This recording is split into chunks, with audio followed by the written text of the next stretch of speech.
And the broadcast is live for a new episode of the Electrek Podcast. I'm Fred Lambert, your host, and I'm joined by Seth Wintraub. How's it going in New York, Seth? New York's not the place to be at the moment, but good over here. All right. Yeah, I bet. So, of course, that's because of the coronavirus, I assume, and not an unrelated reason. And we're going to talk a little bit about the coronavirus. I know people are probably tired of just hearing about it all the time. But it's still relevant to our reporting this week, as you can imagine. So we're going to discuss it a little bit, and we'll try not to spend too much time on it and get into some more exciting news on the technology side and those things. So first off, how it's affecting Tesla. They had to start putting some employees on furlough. Oh, sorry, I'm opened the wrong tab here. I need to keep on this one. There you go. They started putting some employees on furlough, according to an email. We're talking about in Europe here, though we expect something similar to happen in the coming days, especially with the end of the quarter here in the US. So that was from Tesla's director of Northern Europe country, Mr. Axel Pagan, I think. So, unsurprisingly, he confirms that the demand is way down, not that many orders coming in, so not that many deliveries happening. So it makes sense for them to just put some employees on temporarily. He called it temporary layoffs and temporary layoffs. So those employees will be the way they know this phrase. It sounds like the full month of April is going to be off, and he said maybe longer. So they do expect the demand to be affected at least for 4 weeks, maybe more. And of course, that's from Norway, and Norway is a giant market for Tesla. They have hundreds of employees there, over a dozen stores. So it makes more sense that they're going to cut staff where they already have the most people. Like if it's just a small market, like they have 1 or 2 stores and service centers, it's easier to keep going with that kind of staff. But the more you have, the more you need to cut because the demand, I think the demand, the way it's being affected in the corona crisis is pretty steep. In the US, we talked to a few of our sources at Tesla Sales, and they do confirm that new orders coming in are still coming in, but extremely slowly compared to what Tesla is used to. And they're seeing even a lot of cancellations. So the model, even for the Model Y. As you would imagine, I mean, it's the economy is being affected pretty hardcore, kind of across the board. Like we got a little bit of on Twitter and stuff, a little bit of hate for just saying layoffs in general, but it seems pretty obvious that come April 1st, there's probably going to be some more layoffs. I would assume in the U.S. To retail staff. And then, generally speaking, it would seem like across the world, maybe not in China. Yeah, China seems to be the silver lining for Tesla here. Since they got things into control pretty early on, Tesla was able to bring back Gigafactory Shanghai to production, so they keep producing car, and it's becoming the new normal for people in China. So they're still going to visit the retail location for Tesla. They still can get test drive, even though the process has been made touchless for social distancing reasons. People are still buying cars. In the US, Tesla is sort of doing what it always do at the end of the quarter, which is trying to push inventory vehicle in the US where they can deliver them faster. However, of course, the demand is down, but with the Model Y delivery starting, there's still people that were waiting so long for the Model Y. They're going through with their purchases, and Tesla had to close a bunch of stores, not of its own volition, but because of especially the stores that were in malls. The operators of the malls themselves had to shut down, so Tesla had to follow suit. And but what we heard last week was that Tesla was planning to take those employees, those sales employees, and transfer them to deliveries to help with deliveries. But now I'm starting to think that might be not enough deliveries to really employ those people for long. So like you said, April 1st, probably at the end of the quarter, Tesla is likely to announce a lot more furloughs for U.S. employees. Yeah, I mean, it would be great if they weren't. Normally speaking, as Model Y production ramps up, you would think that they would even need to hire people, but the world has kind of flipped over, so we don't quite know what to expect, I guess. Yeah, if we look on the positive side, I believe that this is going to close the year with more employees than they started the year with. Would you agree with that? Yeah, particularly in China. Yeah. Second coronavirus-related news: Tesla confirmed that 2 employees tested positive for the coronavirus. We know about it through an email that we obtained from Tesla's HR to 2 employees, and those 2 employees, we don't know exactly where they work, but we know that they've been working from home for almost 2 weeks. So I would assume that it's more like engineering staff or like employees that were maybe at the HQ. We're not talking about like production employees or even cell employees, anything like that, because those people would need to be on location and not working from home for the most part. So, and they were not symptomatic at the office, they say, which, I mean, I had a real problem with that. We all know that the coronavirus is passed along from people who are not symptomatic. So I have no idea why they put that in the email. Like if they were in the office and while they were in the window of having it, with or without symptoms, they were, possibly a risk. So like putting that in the email to me was like bad news. It wasn't necessary. Also, you would think that if they are asymptomatic, if they are symptomatic, they should probably not be at the office to start with. No kidding. And we'll come out of that whole crisis with probably this as a positive, where I think employers are going to be much more strict on, if you're sick, you stay home. Like there's no working sick or anything like that. That we know now clearly that's not a positive thing to do. Even if you're crush time and everything, don't do it. That's clear, I think. Yeah, and I think generally speaking, employers are going to make it so that if somebody important to the whole office or an integral part of the team is sick, they can work from home, maybe not at the same level of that they're at the office, but you don't have to shut everything down because one person's gone. And I know like in manufacturing and other stuff, you can't really do something like that, but there's got to be ways to kind of mitigate that stuff. And it looks like that's what they were doing, because they were working from home, right? Even though they I mean, it's not clear if they were sick. They do say that they were recovering, so I assume that they were actually symptomatic at one point, especially if they got tested. If it's in California, you pretty much have to be sick to be tested. So right, it would make sense. Yeah, I mean, even in New York to this day, you need to be pretty sick to get tested. It's not like you have to have a strong fever. You have to have like other major symptoms. I've had a cough for like 2 weeks, and at the beginning I was a little stressed out about it, and I tried to get a test, and they're like, call us when you get a fever. which hasn't happened. So thank you. And no one else in your household has had the cough too. So right. Yeah, so that's also a good sign. All right, moving on from the coronavirus news. Yeah, of course, if you guys have a question about it regarding our coverage and everything, and how that affects the EV world, you're welcome to put in the comment section below, and we'll get to it later in the podcast. But let's move into the technology side of things, which is always most exciting. The Tesla smart home HVAC system. That's something that Elon has been talking about for a while. If I remember correctly, he first brought it up on the Joe Rogan's podcast, not quite 2 years ago, but around that time. And it was interesting around that time because he laid out this whole idea of creating a smart HVAC system that's more efficient and also likes to connect it to your car so that it knows when you're coming home and adjust the temperature based on that, and a few other features like that.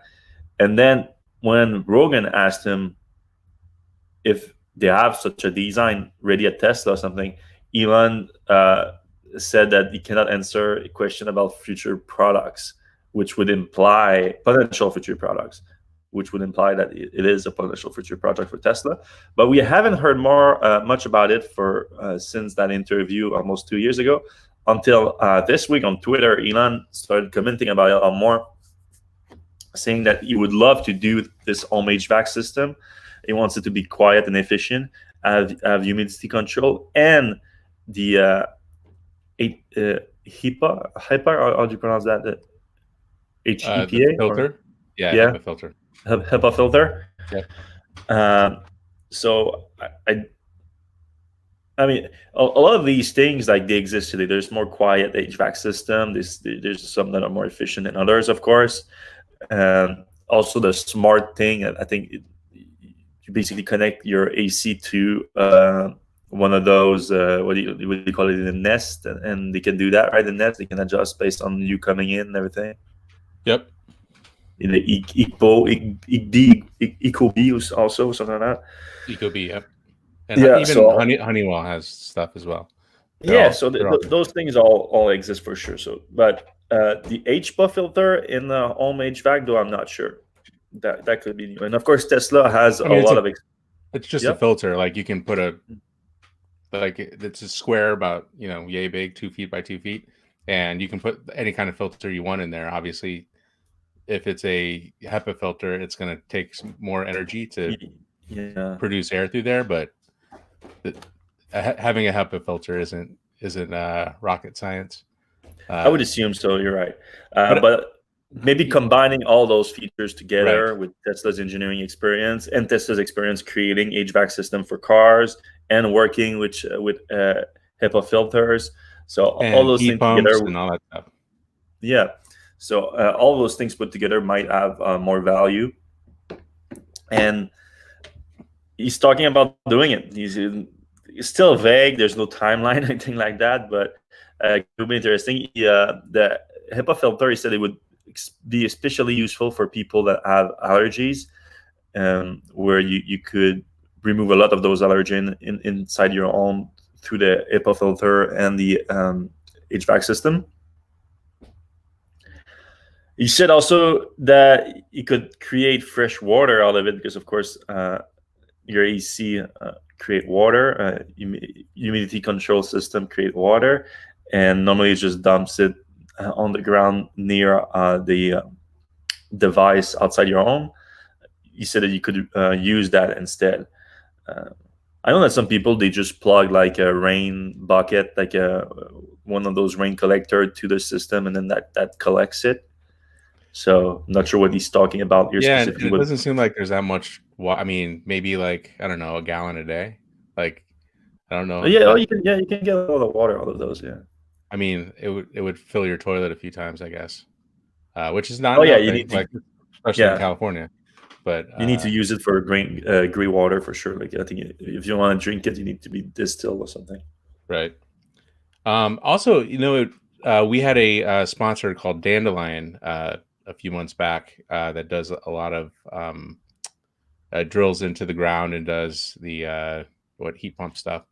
I wonder if they're thinking about getting into that field at all. I think that's kind of something where you're replacing like oil and natural gas with saving so much energy, or you're saving burning so many carbon fuels.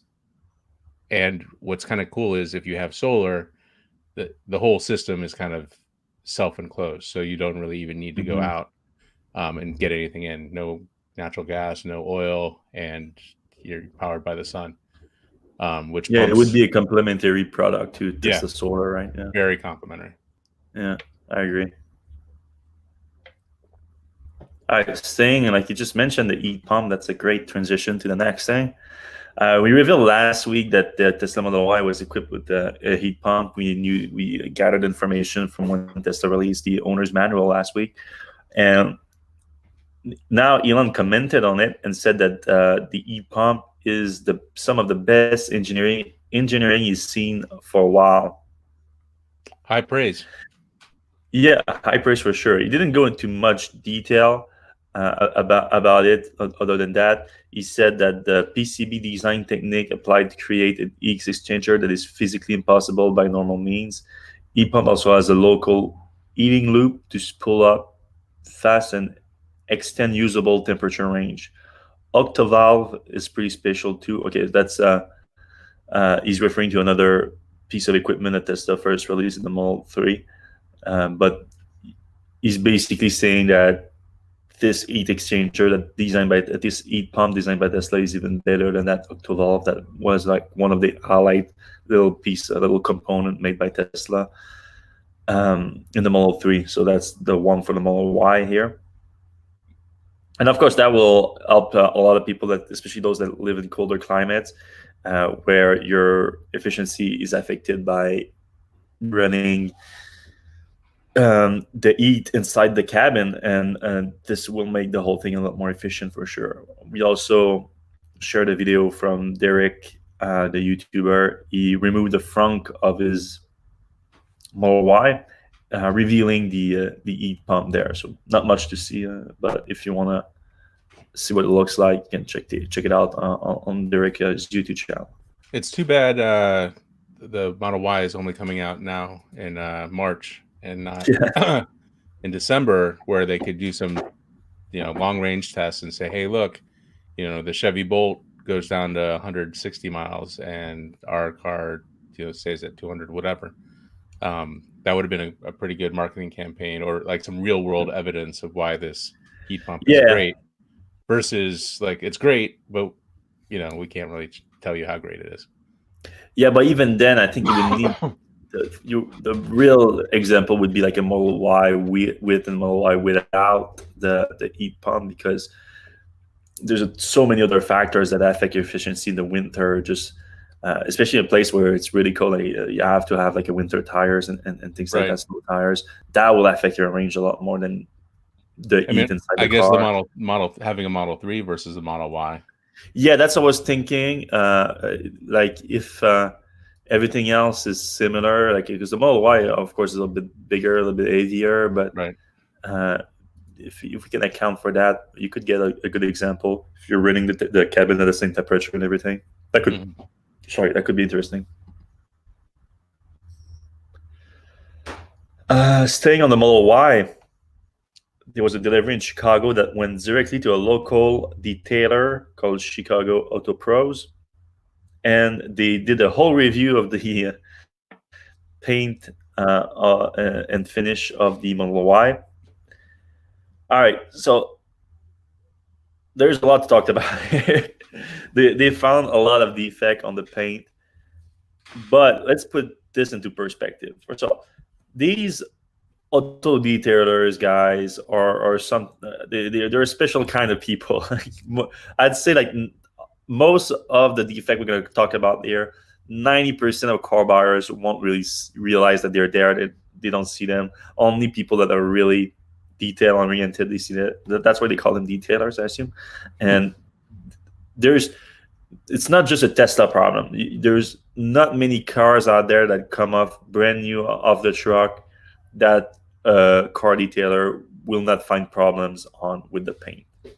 So with that in perspective, let's look into what Chicago's Auto Pros found.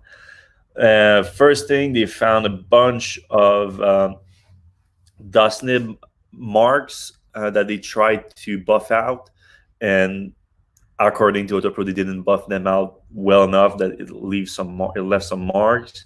Then they also found some dust nibs a dust nib is basically like there's a little piece of dust that gets on the car as they paint it, so it sticks out of the paint. We have some pictures here. You can see little bits here. You really need to be looking closely to see those, but they're there. Tesla should have found them and should have fixed them with. I think you do it with wet sand. You polish them with wet sand, basically.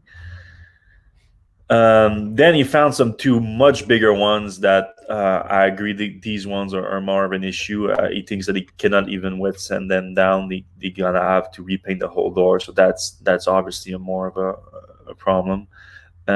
found also some adhesive that was on the side of the hood that was peeling the paint off, which of course not good either. Then a lot more of the scratches that they assume are related to trying to buff out a few things. So some light scratches all around it. But overall, to be fair, he said overall the paint is in fairly good condition. He said that most of those defects are somewhat easy to fix. So that's the good news. But again, a lot of people would take delivery of that car, maybe aside from the two big dust nibs on one of the door. Most people wouldn't even comment on it. You wouldn't see it. I don't know. When you take delivery of a car set, do you do the whole taking out your phone and your flashlight and looking everywhere, make sure that the paint is perfect everywhere? No, you don't. I should. I did a little bit. I did a little bit with the Model 3 because I had been hearing things about the paint. And I did find some stuff. There was like a pretty big chip on the front, and Tesla said they would fix it. And I said, all right, I'll do it, and just never went back to get it fixed. And then, my wife accidentally let the garage door come down on the back, and there's a much bigger thing there now. So maybe I can get both of those taken care of at the same time. I don't take issue with any of the things that he took issue with. In fact, I think that his Model Y is probably a lot better off than a lot of the Model 3s that were delivered early in the cycle, because we had heard some horror stories there. What about you? I'm in the same position, except for that door. Like that door, that seemed like a bigger issue. Also inside, the other thing, there was some trims that were they weren't locked in inside, especially the back of the seat wasn't completely locked in. He said that it was broken. I didn't agree it was broken. I said that it might not be completely locked in more than anything else. So that's not too bad. That's quite easy to fix. But there was a big scratch on an inside trim too that looks like almost like a cut. That's bad. That's obviously if I see that on a brand new car and taking delivery, I'm gonna complain about that for sure. But yeah, overall, I agree that I've seen worse from Tesla for sure. Yeah. And again, a lot of other automakers, similar issue. Not necessarily defending Tesla with that. I'm just stating the fact here. Doesn't mean that there's no room for improvement. There's always room for improvement. So they should really look at it proactively and try to make some improvement to the entire process, because it's not only a manufacturing process. Like I don't think like the cut is a manufacturing process mistake. It's probably through the delivery process, inspections and things like that. Oh, our friend Green released some new information from us, the Tesla hacker. He got access to the diagram of the wiring harness of the Model Y and found that the front radar is equipped with an heater. Cool. Yeah, that's cool. I don't know if you remember that. Probably not. 2 years ago, Elon talked about that. Someone pointed out to him that the cameras are all equipped with heaters, but the front radar, which is straight on the bumper, where like you can accumulate some snow, some ice on it, and everything, some mud, that didn't have front heater. So when asked about it, he said long term they don't even plan to rely on the radar, so they don't see it as an issue. But he said that they might still have a radar heater at some point, and they did for the Model Y apparently, if we are to believe the wiring harness diagram from Tesla. So doesn't help with mud though, really. Yeah, you're right. But I did have some problem with snow a few times, where the radar would get blocked from the snow and I would have to wipe it out. Yep, same. But I would have to say that my main problem though with things obstructing the autopilot sensor has been with cameras and rain. Sometimes some droplets of rain, they just get exactly at the wrong place on the side fender's camera, or not so much the B pillar, because that's a whole perfect piece of glass and it'll just get wiped off with the wind as you drive. But those front fenders cameras, I often had a problem where they tell me, oh no, there's something wrong with them. We don't, something obstructing the view, and I just wipe them out correctly, and then they're fine.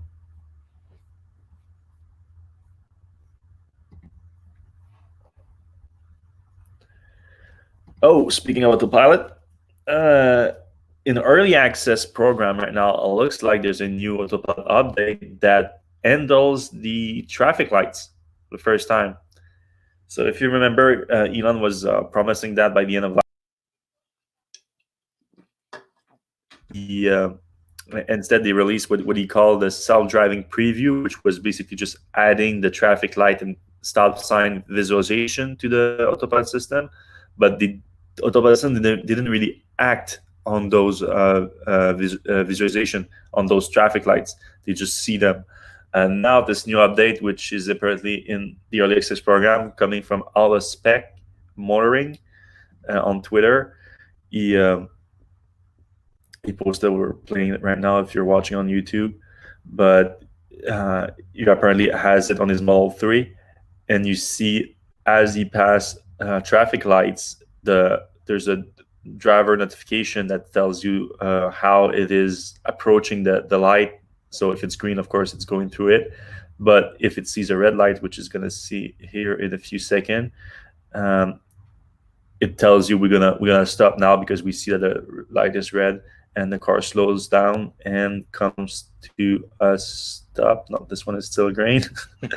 There's a lot of light on that road. It's probably why that was really quite a busy road for light. Yeah, looks like that's probably why he chose that road, because there's a ton of now it's a red light, so the car is telling them we're gonna stop at the red light, and there's no car in front. So Autopilot could do that and you see that the red thing here.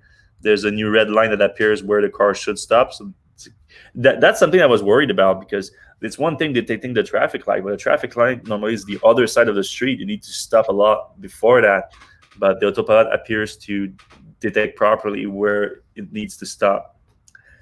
One thing I want to make clear though, like if this is an early access program, it's going to come in a wider release. People need to be extremely careful with this. I'm sure Tesla's going to release the feature as beta, of course, to protect themselves, but you're going to have to use this like you use Autopilot on the highway, which is a driver assist feature to help you, but you still need to keep your hands on the wheel. You still need to be ready to take control at all time. And especially like what I just mentioned here, the traffic light versus the stop line. A lot of those stop lines sometimes are not painted well, or the paint is going away because the cars are always stopping on it and everything. They're braking on it. And I don't know how the Autopilot system detects it, know where it is, if it's just purely based on visualization of the line itself, or they can detect that, oh, there's an intersection here, so there should be a line here. So I would be very careful with all that stuff, especially when it's first released. I'm not saying don't use it, because using it would probably help Tesla improve the system a lot faster, but I'm saying be extremely careful when you use it. And it's only going to be probably where people that bought the self-driving package do. So you need to buy that package that now costs $7,000. You don't have it on any of your cars, you said, do you? No, but I'm going to have it on the Model Y when it comes, whenever it comes. Okay. And I'm going to, our Model X goes back to Tesla in August. So hopefully I have the Model Y by August. I mean, hopefully the world isn't garbage by then, but, you know, assuming everything kind of rights itself, have the Model Y in August, Model X will be gone, and I'll have all the self-driving stuff. So cool. Yeah, I'm gonna have it on my Model 3. It has the full self-driving. However, I don't have access to my Model 3 right now.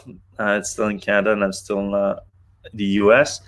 But and I have the Model X here, but Model X is AP1, so it's not gonna have that for sure. AP1 still works fine though on the highway driving. It's pretty good. The only thing I don't like of AP1 is the nagging on it is way too aggressive, because I always have my hands on the wheel, but I don't detect it. It doesn't detect it as much.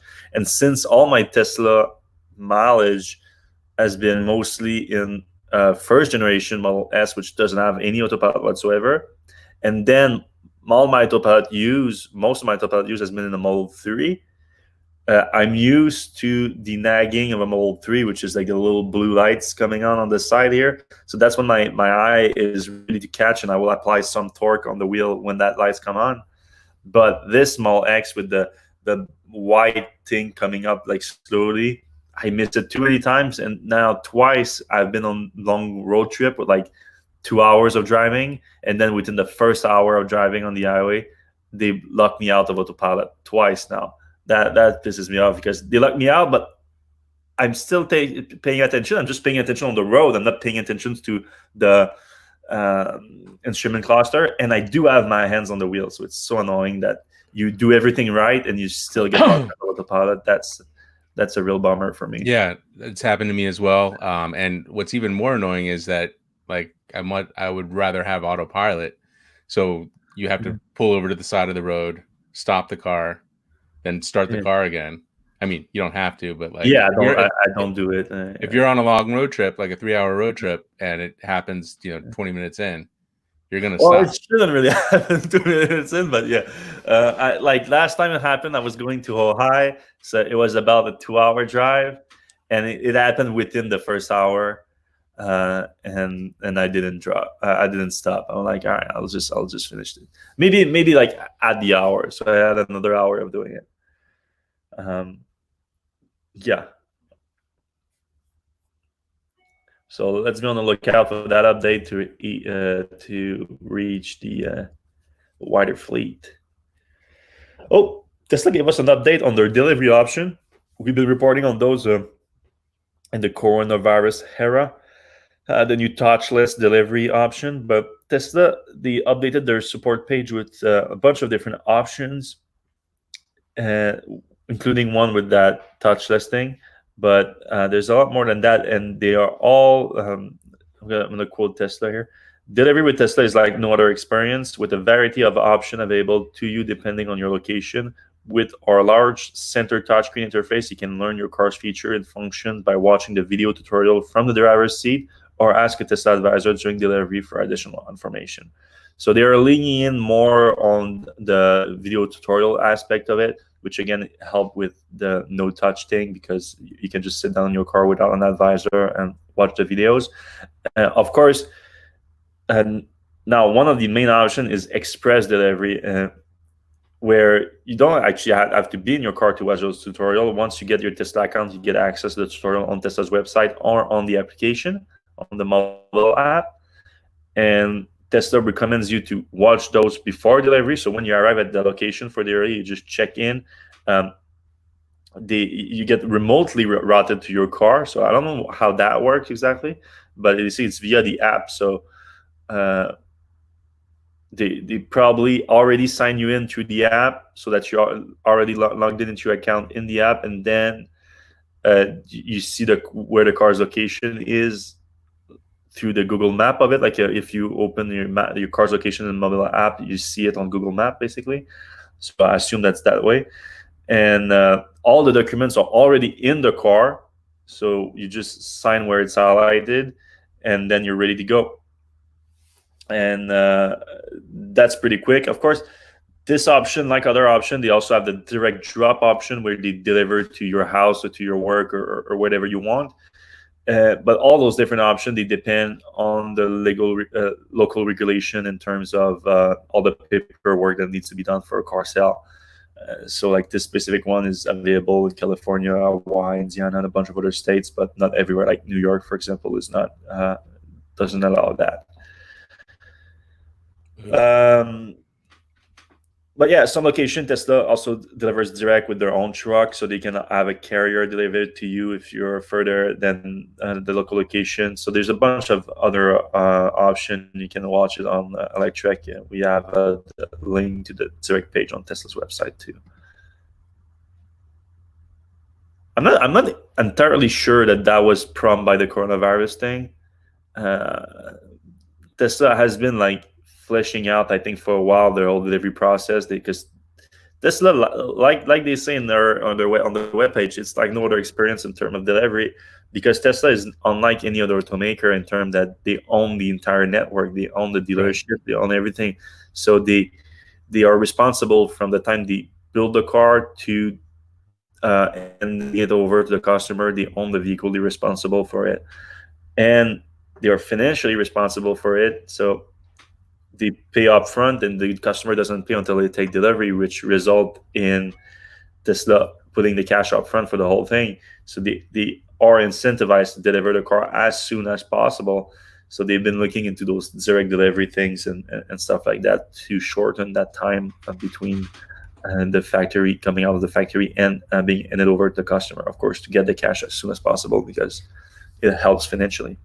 And we've discussed this before, but eventually, when full self-driving is a thing, the cars can roll off the assembly line and then just go deliver themselves, like, across the country. Now, I Yeah. don't think that's going to happen, soon. No. But like Tesla's been thinking about that, I think, for, I don't know, a couple years at least. And so they're probably starting to put those things in place. Like, what is that going to look like? How is it going to look like when there's nobody delivering the car to the person? So at least they're thinking like that.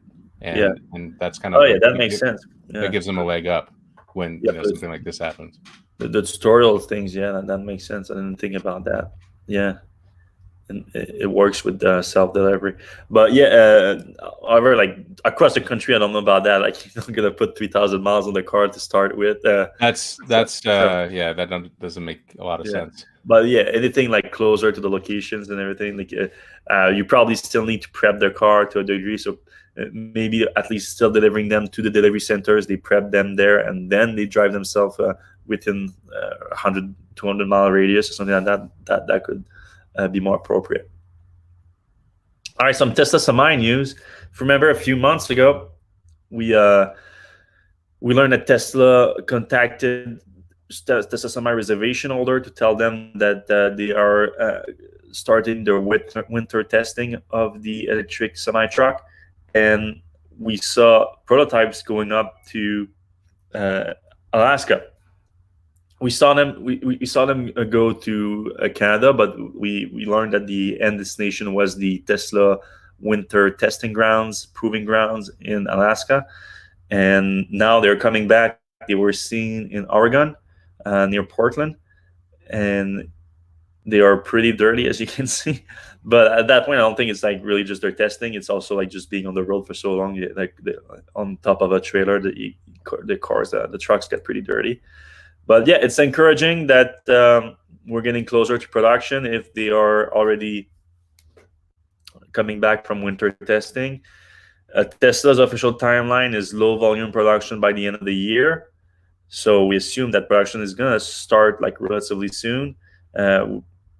Even though they say that production should start relatively soon, they haven't officially confirmed a production location for the Tesla Semi. However, we've reported a few weeks ago that we have some indication that it's going to be at Gigafactory Nevada or around Gigafactory Nevada. Tesla acquired a new building. Not at least acquired, but they released a giant new building next to the main building at Gigafactory 1. And we were told that it's related to Tesla Semi production. I'm not exactly sure that means that the Semi is going to be produced there, but it's related to it. So maybe some kind of component production for it or something like that. Well, yeah, it's exciting. I mean, the Tesla Semi is a product that within a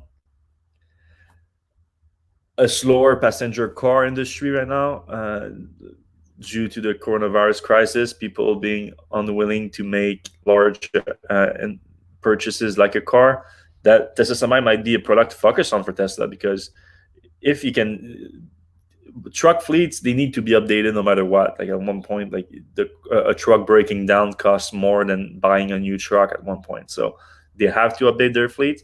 And if the Tesla Semi is cheaper than anybody else to operate, if you account the cost of purchase amortized over the life of the truck and the cost of operation, if that's cheaper than any other truck, people are just going to buy that for sure. I mean, it's a new product. It looks kind of weird for some people. Some truck drivers, they don't like it. Like we reported on that a few times. They've been very aggressive about it. But at the end of the day, the people that buys the trucks, they look on the spreadsheet how much it's going to cost them over the life of the truck, and if this is cheaper, they're going to go for it because that's going to make them more competitive on the market. And the trucking industry is an extremely competitive market. Not for the truck driver side, we need more truck drivers, so that's not the issue here. But on the service side of it, the margin are extremely low, so they need to squeeze in any percentage point they can there. So if they can save on fuel, if they can save on maintenance, they're gonna do it. No other way. Yeah. The other thing I think probably is concerning to these companies, fleet buyers, is the charging network, getting that up to speed. The mega chargers and getting those spaced out. I mean, surely these trucks can probably use a supercharger. It would take quite a bit of time to refill their huge batteries, even if they're using like 2 at a time or 3 at a time. But the time frame that these things need to charge will be a big concern. And from what I understand, from what I don't understand, I haven't heard of one mega charger going in or being tested, or locations or specs or anything like that. So I imagine we'll be hearing about that shortly if Tesla does indeed plan to launch these anytime soon. Yeah, for sure. However, I think Tesla's it's going to be production constrained on the Semi for quite a bit. So I think they're going to focus their early deliveries on specific customers that have a specific use case for those trucks. An example that comes up is the Frito-Lay's factory in California that we reported on a few times, that they're going to have 15 Tesla Semi there. So they know already what they're doing with those trucks. They're based at that factory or a distribution center. I think it might be I'm not sure, it's a factory or distribution center. And they go to specific locations, so they already knew that, so they can install. It's already part of the project too. They were working on Tesla to install charging stations for the trucks there. Not sure if it's going to be mega chargers though. Like you said, if they can have like more time to charge, maybe they might not need mega chargers. But anyway, so they can already have their installations there, and that they might not rely on the supercharger network or the supposedly upcoming mega charger network. But yeah, I should keep an eye on that, the mega charger. And that's a great point. They could roll out I don't want to say the low mileage version, but they could roll out the smaller distance one, first, and then as their charging network gets built out, then start getting the long haul ones. Yeah, I'm pretty excited for that because lowering the cost of transport is and removing the emissions out of EV trucks, which are huge. It's a big deal. Yep. GM Chevy Bolt EV. You love your Chevy Bolt EV. You might get one for a lot cheaper. We've been reporting on tracking these deals that automakers are making. Like you can check out our page for it. Can give you a quick look for it right here. We call it the electric vehicle price guide. You can find it on Electrek it's under auto. Yeah, it's the first thing under auto here. You don't see it on the page. Oh, sorry about that. No, wrong page. Oh, how does it? Okay, it doesn't open on the same page. I cannot show it right now for some reason. Sorry about that. But anyway, we track the best deal. You can check out under auto on Electrek, and you'll find electric vehicle price guide. And the latest one that we saw for GM is very attractive for the GM Chevy Bolt EV. The last one we saw was $8,500. This time it's $10,000 for the Bolt EV Premier edition, though. So it's the more expensive one, but still, that one basically comes out to $35,000 instead of $34,000 instead of $34,000 instead of $44,000. And you also have other options that are even cheaper. If you don't want to buy it, you can lease it for just $199 a month, which is the cheap. I've seen at one point in California briefly $179 a month for a lease. Just personally, I wouldn't really buy that, even at $35,000 for the premium version, which is, I think, a decent price. Uh, I would find it hard to justify buying a Bolt TV for that price, but leasing one for $200 or less a month, that's starting to be very, very attractive to me, especially if you're someone that doesn't drive electric right now. You're looking to have your first electric car. Bolt TV is a great first electric car, in my opinion, and at $200 a month, you're basically driving for free after fuel savings. Oh, well, maybe not nowadays with the cost of fuel. Yeah. Yeah, that's been way down. But well, we can get into that too. I think that's the next post actually. Well, anyway, check it out on Electrek if you're interested in the Bolt TV. We linked to a bunch of great discount. But yeah, we just talked about gas prices. We saw the first U.S. cities getting $1 a gallon. In the U.S., it's per gallon, right? Yep. $1 a gallon for gas. It was in Connecticut and Oklahoma. And the crazy thing, though, if you look actually at the actual electricity prices in those regions, it's still cheaper to drive electric. So, even at $1 a gallon, which I don't think it's going to last really. No. Yeah. It cannot last really. So even then, like even at the cheapest it goes, it's still cheaper to drive electric. Now, of course, it reduced the advantage of it, so it's not as good of a deal. Maybe not, like I said, if you change to a Bolt TV at $200 a month lease, you might not cover that, but you still save money, so it's still good. Yeah, something worth looking into. All right, the Polestar 2, which is Polestar's first full electric vehicle, actually, because the Polestar 1 was a plug-in hybrid. It goes in production in China.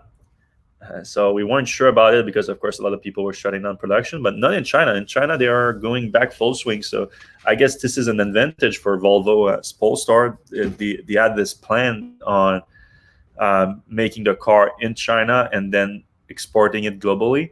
So it's something that a bunch of automakers are looking at now, making their EVs in China and selling them in other markets. I'm thinking about something like the BMW iX3, which unfortunately is not coming to the US, but it's going to be delivered in Europe with production from China. Same thing for the Polestar 2. That's the advantage right now, I guess. If it was produced anywhere else, it probably would have been delayed, but now it's going into production.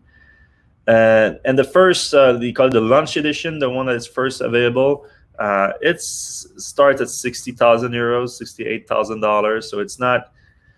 They called it the Model 3 competitor when they first launched the car. I mean, and that's their word. Like, sometimes I have issues with like the media calling certain EVs like Model 3 competitors, and they have nothing to do with it. This time it wasn't the media, though. They straight up said that we are launching the Polestar 2 as a Model 3 competitor. It's not quite there. Actually, probably closer to Model Y. Would you agree? Like, yeah, because definitely. It has a hatch. It is a little bit higher up than the Model 3. So it does look more like a sedan, I guess. But then the Model Y, like, it's not the most SUV-looking car out there either. Started at $68,000 with the launch edition, though, so it's nothing close to Model 3 or Model Y. But then after that, once the launch edition is delivered and they start with the lower version one, it's $45,000. So that's a lot more closer to Model Y prices, even getting close to Model 3 prices to a degree. Yeah, one of the things I like about Polestar is that they integrate the Google. It's not just like Android Auto. It's like the full car is Android. Yeah, what do they call that again? Google HT. Yeah. It's not Android. It's Google. So yeah, it's not their like. It's not Google. It's not Android Auto. Yeah. No, it's something else. It's something bigger, and it controls the HVAC and all the other stuff too. Yeah, I'm surprised to. I'm curious to see how this turns out, because I certainly think it's the right move to do based on like no other automaker is coming close to Tesla when it comes to user interface. You would think that Google has much better chance than anybody else to get close to Tesla on that front. So Yeah. kudos on Polestar for basically admitting that they don't have the expertise to do a good car user interface. And not that Google has the most experience in that either, but they do have more experience. Like you play with a Tesla touchscreen and it feels like a iPad type of deal. And Google has some experience with that with their phones and Android devices. So yeah, I like that approach. All right, so that's it for the articles that we covered this week. We can go into the questions now. Sure. So we talked about the HVAC system earlier. Home products, HVAC, smart home represent a gigantic market opportunity that can be integrated with home charging solar. I think that's kind of the conclusion we came to. From R&D. It is kind of interesting that Tesla's moving, like first they had the cars and then they incorporated the solar and then they have the batteries and they're just kind of moving around like from the garage to the the power plant. So it'll be interesting to see what they do there. I'm also kind of surprised that other companies like Apple and Google and whatever haven't gotten into this area. Well, I think Apple and Google are always more worried about going into larger hardware. Like they're just slowly getting into hardware, like the bigger devices and not their expertise. But yeah, I think that the way I look at it for Tesla, they want to own the entire energy ecosystem. And it started with energy consumption for transport with the cars. Mm-hmm. Then they wanted to supply the energy for that. So with solar, they can supply the cars. And then they can supply also the home. But then what about the energy consumption with the home, like they do with the transport? One of the biggest energy consumer, it's the HVAC system in the home. So now they also control the consumption of that energy. So they control the whole cycle of it entirely from the home to the car, which it's fascinating. But yeah, I think RD is right too. If they do develop this smart HVAC system, it's probably going to be something that's kind of the brain of your energy system in your home that's going to also connect to your solar, to your car charging, and put the whole thing together. That makes sense. Yeah, and then followed up with heat pumps, as you said, are a huge market for homes. Washable HEPA filters for the home don't exist. That's something that we speculated. Yeah. So you can make your own, I guess. Some news that we didn't really cover directly. Trump ordered GM to make ventilators, Defense Production Act. It seemed like Trump and Mary Barra don't get along that well. But the GM announced before that, like long before that they were the first ones. Yeah. They were the first ones. Not only that, right as Trump said that, they sent out a press release, GM, to all the reporters saying that, we're working with this company to make ventilators. So they clearly were already working seriously on it. And Trump just beat them to the fact. Trump probably already knew about it too, and still he wanted to show that he was putting pressure on them or something like that. I would assume. Kind of weird. All right. Yeah. Will Tesla invest in automatic car wash equipment or companies to clean the autonomous fleet? So I have some feelings on that. Like, superchargers would be a great place to have like a car wash.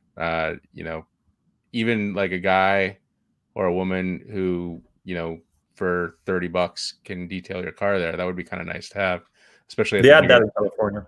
Yeah, at the bigger ones. I don't know if Tesla needs to invent the automatic car wash. I think they're already there. So you didn't say invent; he said invest. Invest, yeah. So I don't know. That would be nice. I mean, I think at a supercharger station, you could even have those like windshield wiper things, the squeegees. Yeah. That would help. They have that in Kittleman City, I think. Yeah. So, that kind of stuff will work its way down. But I don't know if they really need to. Yeah, I don't know about automatic. I also think like just giving access to, and there's nothing better than an end wash. I know a guy here that started a business for that but Tesla didn't want to work with them, so they had to work with the supercharger location owners. And they did do that in a few locations here in California. They did this waterless hand washing. Oh, nice. which is pretty good. I recommend in my Tesla accessory post, I recommend one of those kits. Costs about $40, and you barely use any water to wash your car, and it looks great. Um, and they were doing that, but then they couldn't get enough volume for it to work. All right. So Robert Matthews asks, how long till wider release? And I think we were talking about the Autopilot. Autopilot. Yeah. Have to have hardware 3 too. I think hardware 3 is a requirement. I have no idea. Oh yeah, it is. Yeah. Which means that Tesla needs to ramp up the retrofits now, because if you start to have more differentiating features, then people that have paid for the system, they need to get their hardware 3 ASAP, which might actually play into the wider release too. If Tesla is not ready to do more retrofits, then Tesla might not want to have the wider release and have customer complaining about the fact that, hey, yeah, you're releasing those features now, and I paid for them, but I cannot use them because you don't have installed the hardware that you promised me. So Tesla might want to avoid that kind of talk. But other than that, in terms of the release, we don't really know if it's an early access right now. Sometimes it's days before it reaches the wider release. Sometimes it's weeks. So no clue. For bigger features like that, I would assume that it might be longer. We might be looking at weeks, but you never know. Yeah. So this was more on the same subject. Alex says all new Tesla vehicles have cameras and will be watching when you stop, even if you don't have the autopilot package. I don't think they're going to stop you if you're running through a red light, though. If you're not on autopilot and have the autopilot package. They already give you the warning, though. They give you a warning you're about to run a red light. So I don't know. Maybe they will, maybe they won't. Sometimes they just want to avoid some false positive more than they actually want to. They don't want to be causing an accident over avoiding one. So it's a touchy subject. I think maybe they don't do that for a while, and they just use it when autopilot is on. And then if they get enough data that we're right 99.99999% of the time, then all right, let's make it a safety feature for the people that don't have the autopilot. Right, and maybe they don't announce it so people aren't, they're like, I don't need to worry about it. So maybe it just does it. Sometimes I know sometimes my car stops and I don't know why. So, all right. Alexander continues. Touchless delivery means a lot less cost for sales, of course. By owning the chain of delivery, costs will go down. That makes sense. We're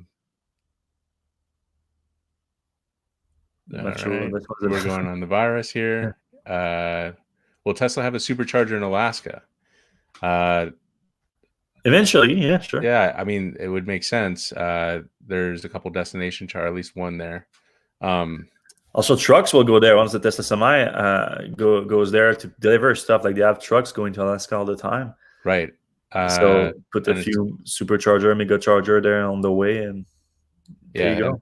Things are pretty far apart there, so they're going to need some stuff if they want to sell in a car. Maybe a off-grids one with a mega pack. You drop a mega pack in there. Yep. And some solar, and there you go. So, that's cool. Somebody's building an electric.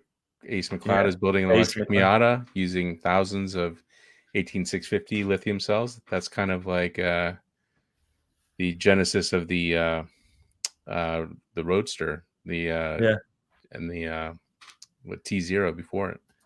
Yeah, but we've been talking about an electric Miata. Makes so much sense. We don't know why. Well, we know why Mazda is not doing it because they suck. they suck about electric vehicles. I mean, but yeah, Ace, when you're done with that, send me some video or something. We'll make a feature on it on Electrek. Yeah, cool. For sure. PR Runner Wannabe says unrelated, but with Cybertruck offering a photovoltaic roof option that adds 15 miles of range per day. Do you think the Model 3 will ever have a PV roof? Even 5 miles a day would be worth it for me. I kind of agree with this guy. Yeah, it would be worth it. Yeah. 4 years ago, I would tell you that that's not really worth it. You just put it on the roof. But solar cells have been improving a lot. Tesla has been building their own expertise in solar cells now with the solar roof. They know how to make it look good too. Because let's face it, people like their cars to look good. So you combine those things together, I think it makes sense. I think we're gonna see. Probably it's gonna start with the Cybertruck. Tesla likes to like launch a new vehicle with specific features to make like some selling point about it. So I can see them launching a solar rooftop for the Cybertruck, and then after a while using the same technology in other vehicles, and then using that as a selling point for like those other cars too. That would be really cool. Yeah, and even if you only get a few miles, or even more importantly for me, like you kind of kill the vampire drain, I think that Yeah, makes it worthwhile anyway. Like yeah, everything else, not a big deal. yeah. You can leave your car for like a week parking lot at the airport, and Yep. then come back, and it's fully charged instead of having losing 40 miles on it or something. Right. Maybe not 40 miles, but 30 miles or whatever. Trucking batteries, maybe actual modules that can drop out, and new one popped in. The battery charges and is swapped for the next truck. This will make Tesla king. So he's advocating, I think, for a battery swap, which makes sense. Commercial vehicle makes sense, yeah. Yeah, Tesla admitted that themselves. Yeah, they said that one time when they were kind of closing down the battery swap idea. I'm not sure that the Tesla Semi is going to be built for that, but we already know trucks that are doing that. Lion Electric, they are first doing only school buses. They're the biggest producer of electric school buses, but now they're going into electric trucks, and that's their design of their new platform. You can just go with a forklift, with a simple forklift. You just unlock a few things. You go with the forklift, you lift out the battery pack, and you can install a new one in it within minutes. How big are those battery packs? About the size of a Model S battery pack, I'd say. So 100 kilowatt hour? Yeah. They're big battery packs. Cool. So like for like city driving and everything, you can have the truck rolling all the time and just swap the packs and charge them outside of the truck, so while the truck is still running. So that's really good. That would be good for buses too. Yep. The London Broiler asks, are we curious why dozens of Greenlots DC fast charger stations on the East Coast are no longer operational? I had not heard of that. Me neither. But that is curious. I guess we should probably look into it. Yeah. Is he implying that has something to do with the crisis, or? I don't think so. I mean, the grid has been not affected at all by the crisis. Yeah, and maybe somebody's not showing up to the office to check on the quality of the network, but yeah, hadn't heard about it, but we'll check into it for sure. Yeah, Ace McLeod also agrees with the removable battery packs. Yes, we do. We read at the end, Ace. Yeah. All right. Alexander Shakovich says gas will have to be 50 cents a gallon. 40 cents are for the taxes. Will never happen to meet the electric cost. That sounds about right. Great idea on the podcast. Glad you guys probably know Model Y for recent orders. Actually, I think you might have a better shot than you think if you ordered a Model Y recently. Check your account. I think a lot of people have probably canceled because of the recent news. So if the stars align, you might be able to get a Model Y quicker than you think. Yeah, for sure. Chris Stop likes the video. Oh yeah, Sandy, I was going to ask you about the heat pump. I know Sandy Monroe was a big fan of the Model 3. Was it the heat pump or was it something else? No, Model 3 doesn't have one, but he was just a fan of all the electronics inside the car, the battery, and pretty much he was a big fan of the car overall. But what he's referencing now, Sandy Monroe, is the fact that he's gonna do a live Model Y teardown next week. Yeah, so yeah, we're gonna keep an eye on that. See if he finds anything interesting. He's in Detroit, right? Yeah, I think so. Yeah. All right. Yep, and we can kind of conclude there. All right. So thanks a lot for listening on your podcast app, everyone. Thanks a lot for watching on YouTube. You can give us a thumbs up and a subscribe. It's appreciated. And we're going to see you same place next time. Stay safe out there.